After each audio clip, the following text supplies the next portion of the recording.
Revolutionize your drone experience with the new DJI Neo 2 and Apple Watch integration.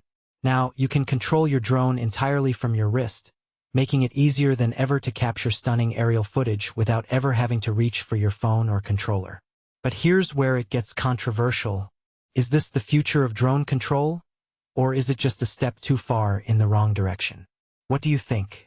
Share your thoughts in the comments.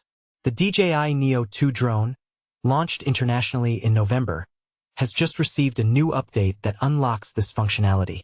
This works with the Apple Watch Series 8 and later, as well as the Apple Watch Ultra 2 and Ultra 3.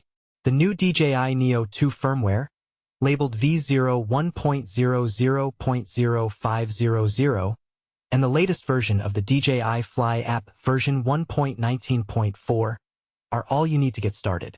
DJI claims this feature will be especially useful for sports scenarios like cycling and running, and there are countless other times when grabbing your phone or controller is impractical. For instance, imagine capturing the perfect shot while hiking or even during a high-intensity workout without ever breaking your stride.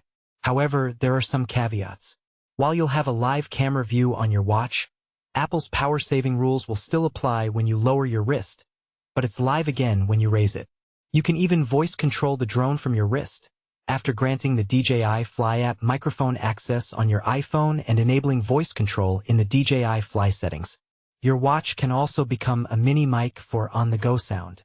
The Apple Watch Ultra 2 and Ultra 3 are the perfect companions for this new feature. With prices starting at $469.99 for the 64GB model and €519.99 for the Apple Watch Ultra 2, and €824 for the 64GB model of the Apple Watch Ultra 3. These watches are not only stylish but also packed with innovative features that will enhance your drone experience. So, are you ready to take your drone adventures to the next level? Let us know in the comments.